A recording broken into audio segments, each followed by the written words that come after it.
Hey everybody, in this video I'm going to show you how to reset the oil service reminder on a 2026 Volkswagen Jetta with the S or SE trim, not the SEL trim.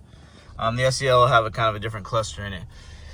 Anyways, with the vehicle started, after you did the oil change, you're going to come and hit this down button, and then you will go till you get to distance and time. Then you'll hit the over button.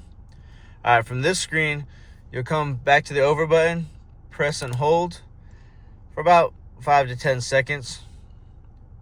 5, 4, 3, 2, 1. Release, and that'll give you the service menu. And you can hit reset oil change, press OK. OK. Let that screen kind of clear there. And then you go down to reset inspection. OK. OK.